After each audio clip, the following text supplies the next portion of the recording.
Class 9 भूगोल की class में आपका स्वागत है।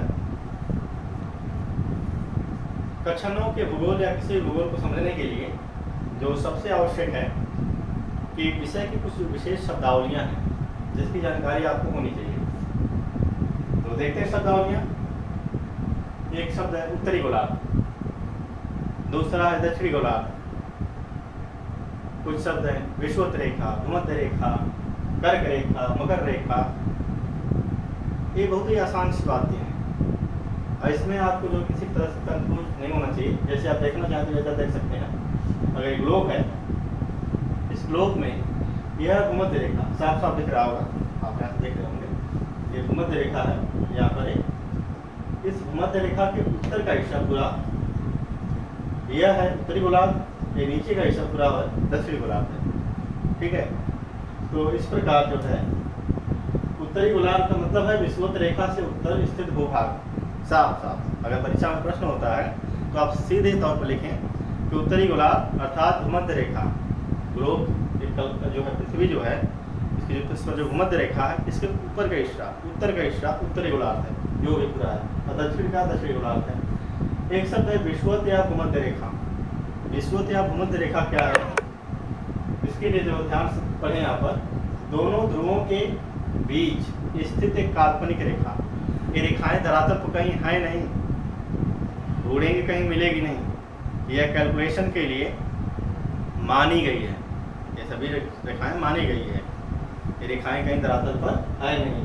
ठीक है, अब इसमें देख सकते हैं यहाँ पर है अक्षांश रेखाएं, ये सभी अक्षांश रेखाएं, ये सभी अक्षांश रेखाएं। इधर इन अक्षांश रेखाओं में जो बीच की हुई उत्तरी गोलार्ध और दक्षिणी गोलार्ध के बीच की यह है भूमध्य रेखा, इक्वेटर लाइन। शून्य अंश अक्षांश भी इसे कहते हैं, ये सब आपको याद रहना चाहिए। ठीक है, जो रेखाएं दोनों ध्रुवों को कनेक्ट करती हैं उन्हें कहते हैं देशांतर रेखा। उत्तरी ध्रुव और दक्षिणी ध्रुव, आपको बहुत सारी रेखाएं दिख रही होंगी जो ऊपर से नीचे जो है यहाँ आ रहे नीचे, ये सभी देशांतर रेखाएं हैं। बाई द वे मैं कुछ इंडिकेट की हैं देशांतर रेखाएं। तो इस प्रकार हो गई देशांतर रेखाएं। आगे देखिए, देशांतर रेखाओं के विषय में अगर लिखना पड़े कम शब्दों में कि देशांतर रेखाएं क्या हैं, तो आप लिख सकते हैं कि प्रधान यामोत्तर से समान कोणीय दूरी वाले, प्रधान यामोत्तर से समान कोणीय दूरी वाले बिंदुओं को मिलाने व ध्रुवों से होकर गुजरने वाली रेखा को कहते हैं देशांतर रेखा।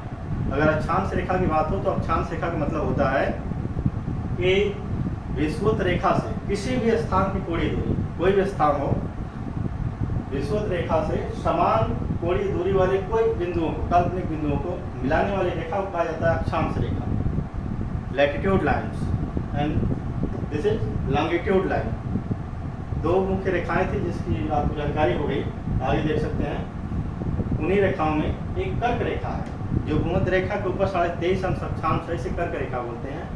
और सेम वही दक्षिण में जाएंगे 23.5 अंश दक्षिणी अक्षांश को, तो 23.5 अंश दक्षिणी अक्षांश को कहा जाता है मकर रेखा।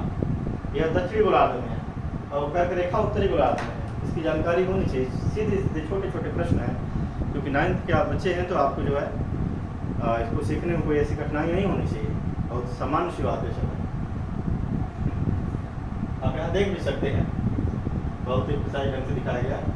यह कर्क रेखा है 23.5 अंश उत्तरी अक्षांश कर्क रेखा, और दक्षिणी गोलार्ध में 23.5 अंश यहाँ पर है मकर रेखा है, कर्क रेखा मकर रेखा। इसकी जानकारी अब आप सोचिए। बहुत सारे महासागर महाद्वीप भी दिखाए गए हैं। खैर इसको जो आप मानचित्र की सहायता से या ग्लोब की सहायता से और अच्छे से समझ सकते हैं। ठीक है, मकर रेखा, उसमें आपने कर्क रेखा देखा, उसी की जो है अपोजिट भूमध्य रेखा से नीचे देखें तो यहाँ मकर रेखा, ये मकर रेखा, यह दक्षिणी गोलार्ध में है, कर्क रेखा उत्तरी गोलार्ध में। तो आसान आसान सी बातें थी, इतनी समझ में आ गई और मैं समझता हूँ कि आपके लिए जो है क्लास फलदायी होगी। धन्यवाद।